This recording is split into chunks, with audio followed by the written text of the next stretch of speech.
Hey Roger, do you always have your food always out like this, where all the fish just constantly just pick at your food?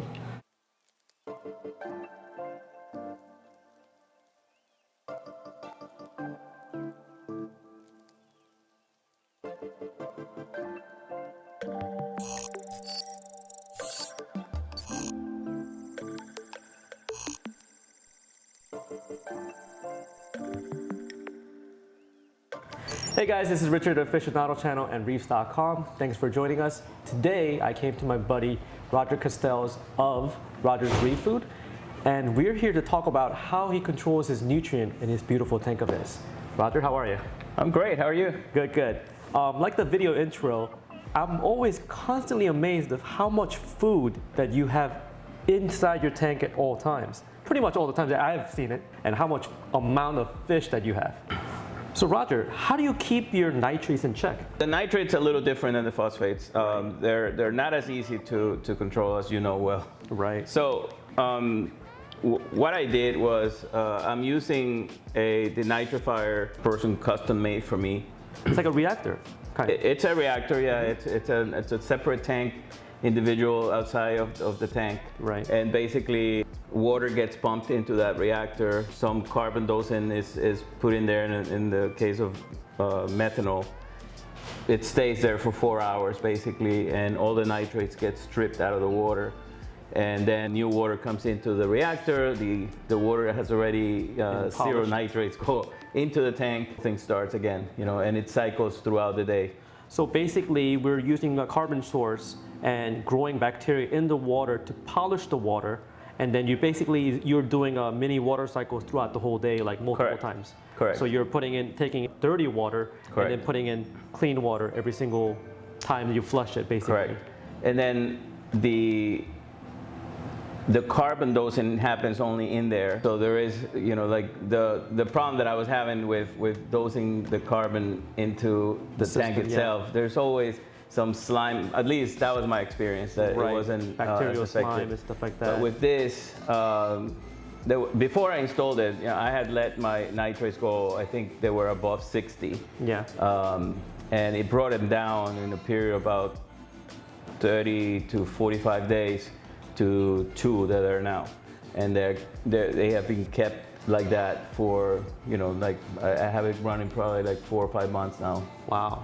Okay, so you mentioned earlier that you made this reactor using the old technology that was available, made by Natureef.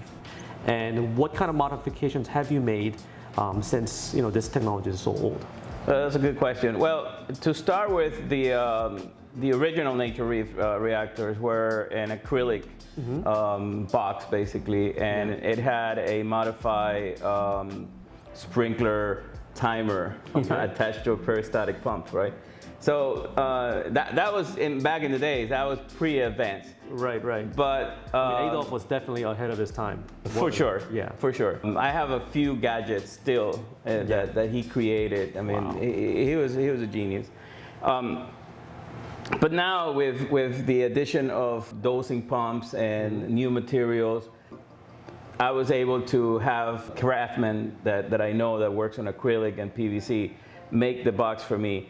Basically, there is no significant changes to the original design, because the design worked, you know. Right. And it's a very simple, straightforward design. You know, it's basically a box. It has some media. In this case, it's some egg crates. Right. The only thing that I changed basically was the shape of the reactor to make it fit, and that it, you know, look almost the same as my original, you know, my existing sump. Right. And also I made it a little taller so I can fit more water into it, without having to have the space, you know. So those are the small changes. I noticed that the material that you use is very different as well, because before it used to be very thin acrylic and it kind of looked a little flimsy. But this one, I noticed that you use PVC. Yeah, it's a sponge PVC. Very nice. It's a sheet of half-inch sponge PVC. I would imagine it was much more porous than the regular acrylic, so that more bacteria can leach. I mean, hold on to the walls as well, right? Yeah, actually, it wind out being more porous and bacteria. It's, you know, populated the walls right away.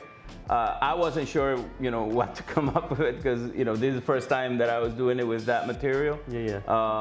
But the person who built it for me was pretty confident. He had done a lot of sumps and tanks with that material, so he was pretty confident that it was going to work good for that, and it did.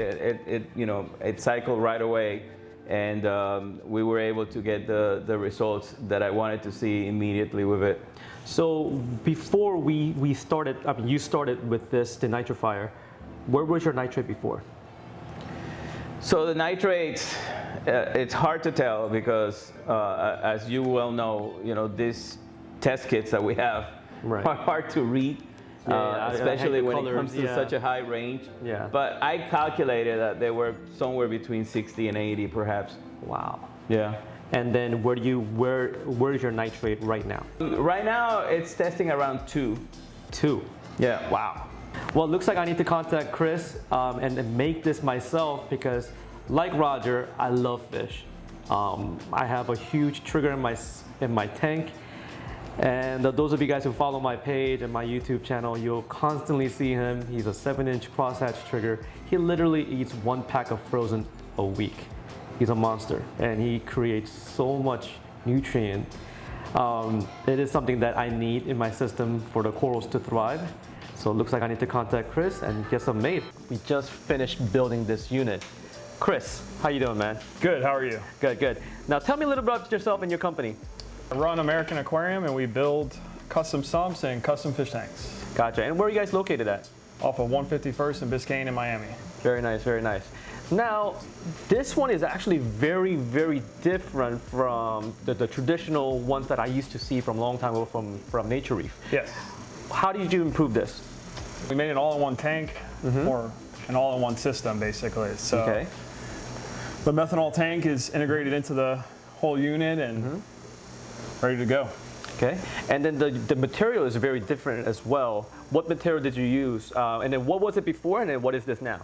It was all made out of acrylic before, but this is all expanded PVC with an acrylic methanol tank. Gotcha. I actually like this a lot because before, when they had it all in a clear acrylic, you could kind of see the nasty bacteria forming. This way is out of mind and out of sight. You know, it's like correct. So how does this denitrator system work?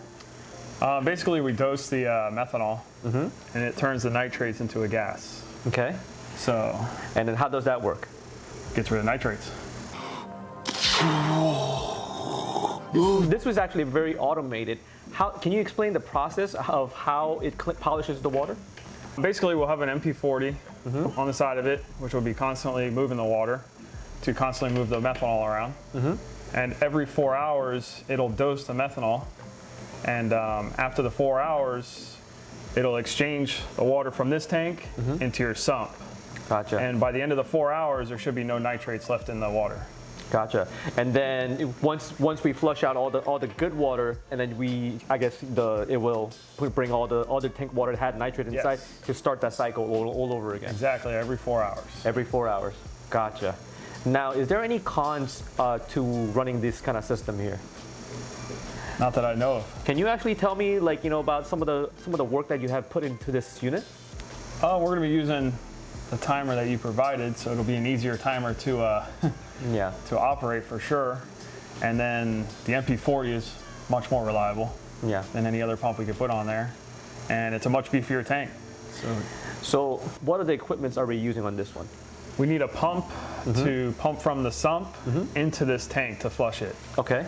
You can use any pump, a Rio, MaxiJet, anything like that, just to pump it for about 30 minutes to flush the tank. Gotcha. So you want to basically turn over this amount of water in that 30 minutes.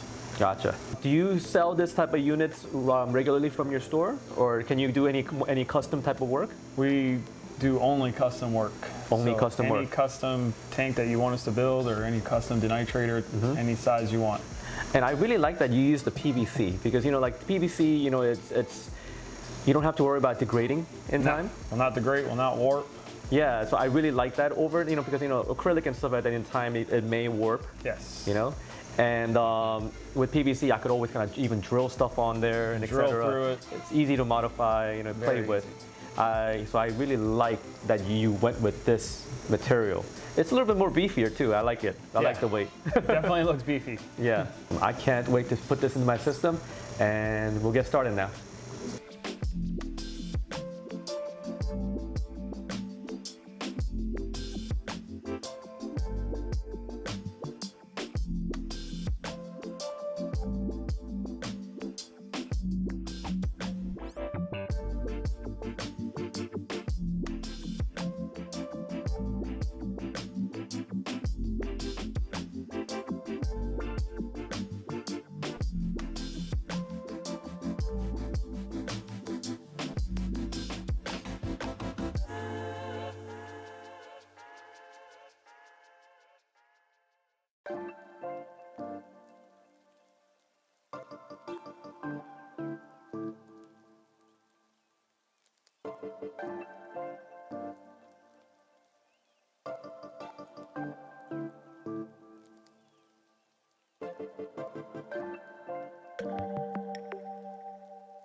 All right, guys, we're back. We've seen the video of Chris making me a denitrifier, and here are some of the stuff that I have learned that I think that you should know as well about how this unit works and where I am right now and where I was before. Okay, so Rogger, we talked about before about this unit was using bacteria. Now, what I found out is that it's just like a tank. When you introduce a new bacteria into your into the system, the reactor itself, you have to kind of like cycle it. You have to cycle it and you have to seed it. How does that work? When you get a new reactor, right, you need to get a little bit of bacteria from a person that's running one. You know, in this case, I gave you, you know, a little cup of the bacteria from the walls, just a little scraping, you know. Yeah. That basically starts up the seeding process. So you will do basically your first cycle, you introduce water from your tank in there, and that water is going to have, you know, whatever, 60, 80, 40 milligrams of nitrates. So at that point, you will introduce, in our case, about 10 milligrams of that methanol, and there will be a power head. In the case of mine, and in your case, I understand, is an MP40 on the bottom. Yes. That water is going to start circulating in there, and the bacteria is going to be triggered by the methanol to start reproducing, and at the same time starts eating the nitrates. And the byproduct of that, it's a gas, and it just comes out of the water. So basically, it's making the nitrogen into a nitrates into a nitrogen gas. Yeah. Okay, that's awesome. Yeah. Okay. Science, isn't it wonderful? And it's funny, I was actually talking to a chemist that actually broke down, reverse engineered Adolf's formula for the nature reef. Correct. And he was telling me the bacteria that was in there is actually what we find in our ears. So those are that kind of bacteria. I thought that was pretty interesting. I didn't know that. Yeah, that was pretty interesting. And they also use 50% methanol and 50% RODI. So we don't have to worry about being flammable, because, you know, like people may worry about being flammable. Correct. But this one, you know, you're adding so much water in there, it becomes like flame retardant, basically. And for our case, what I did was I made it inside the reactor itself. I made the container inside. So basically, if it were to ever leak, it's not gonna go anywhere. It's gonna stay in the reactor itself. And what Chris, you know, like Chris, man, you know, you did a solid by me, and then you introduced me to a great fabricator, and he literally went out of his way to make this unit into all-in-one unit, and everything is literally just built in one. Yeah, I was actually a little jealous when I saw your unit. When he sent me the first picture of the prototype, I was like, wow, that's beautiful.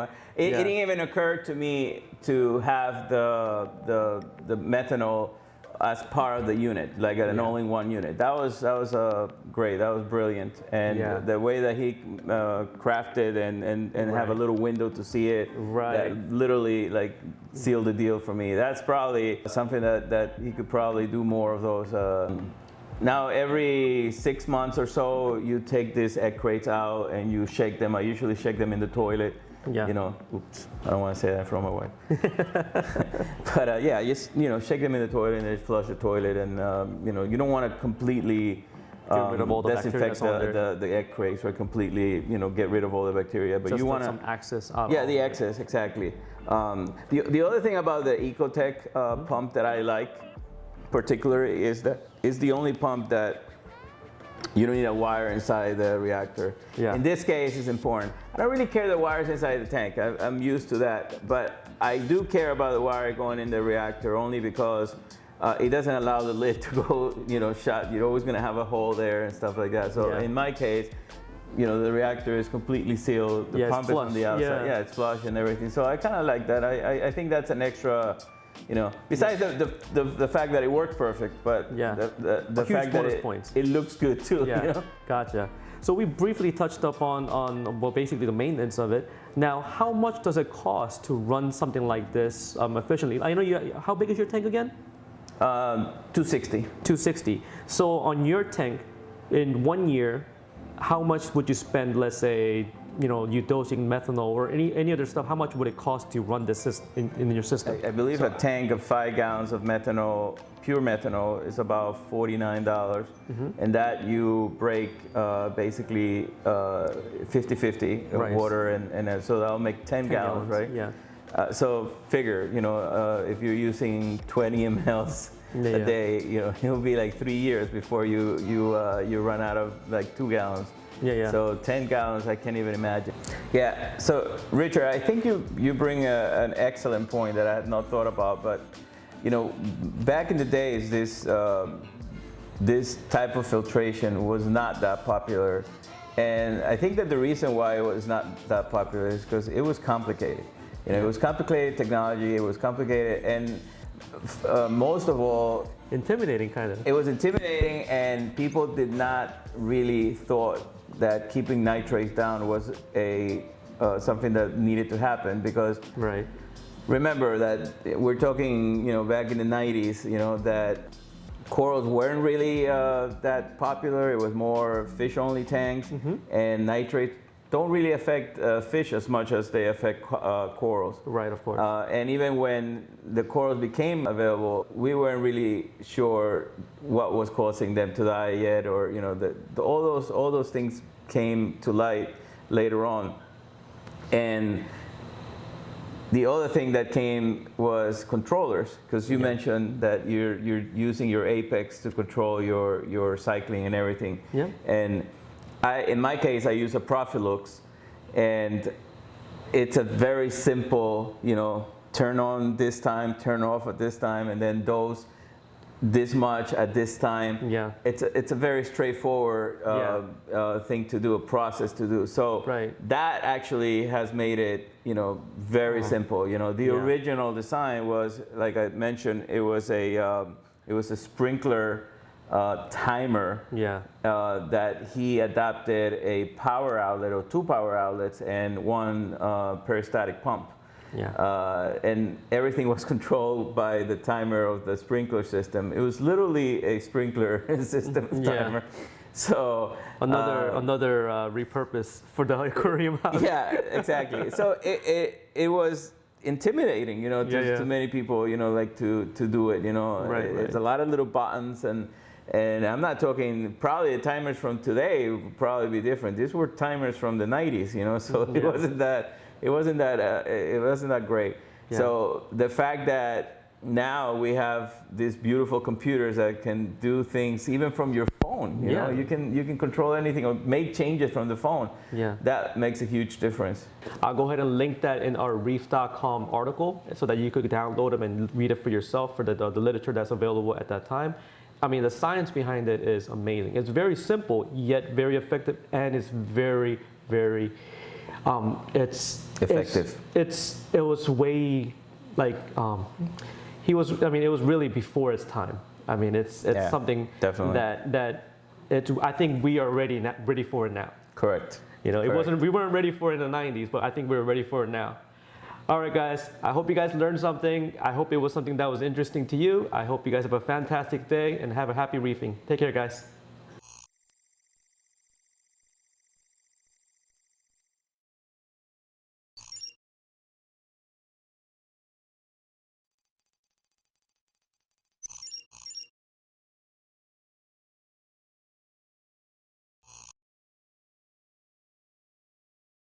He's the guy to do it. Yeah, he's the kind of guy that you will give him the idea, and Yeah. he will come up and make it happen. Gotcha.